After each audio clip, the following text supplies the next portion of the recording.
সাবেক আইজিপি বেনজির আহমেদের সম্পদের আয় সরকারি কোষাগারে জমা করবে দুদক। এজন্য গোপালগঞ্জের ডিসির তত্ত্বাবধানে খোলা হয়েছে ৩টি ব্যাংক হিসাব। ২ মাস পর পর এই ব্যাংক হিসাবের হালনাগাদ আদালতকে জানানো হবে। মাদারীপুর ও কক্সবাজারেও একই প্রক্রিয়ায় বেনজিরের সম্পদের আয় জমা হবে রাষ্ট্রীয় কোষাগারে। নগদে ৫০০ টাকা বা তার বেশি পেমেন্টে পেতে পারেন ঢাকায় জমিসহ ২০ কোটি টাকার পুরস্কার।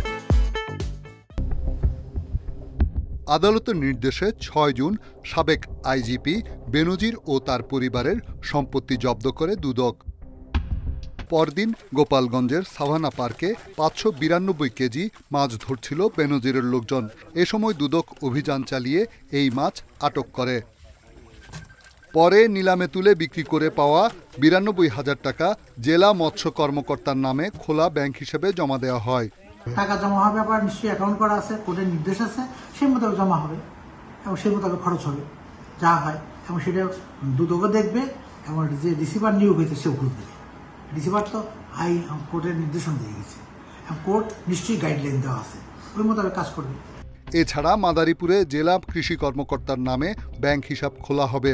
পাশাপাশি গুলশানের 4টি ফ্ল্যাট ভাড়া দেওয়ার প্রক্রিয়া চালাচ্ছে দুদক। যেসব সম্পত্তি ফ্রিজ হয়েছে কোর্টের আদেশ অনুযায়ী সেই সম্পত্তি রিসিভার নিয়োগ করা হয়েছে। রিসিভার বিধি মোতাবেক ব্যবস্থা গ্রহণ করবে এবং কোর্টের নির্দেশ মোতাবেক মাঝে মাঝে কোর্টকে জানাবে, এটি বলে দেওয়া আছে। সেন্ট মার্টিনসে বেনজিরের জমি তত্ত্বাবধানে নিয়েছেন কক্সবাজারের জেলা প্রশাসক। রিশাদ হুদা, ইন্ডিপেন্ডেন্ট নিউজ, ঢাকা।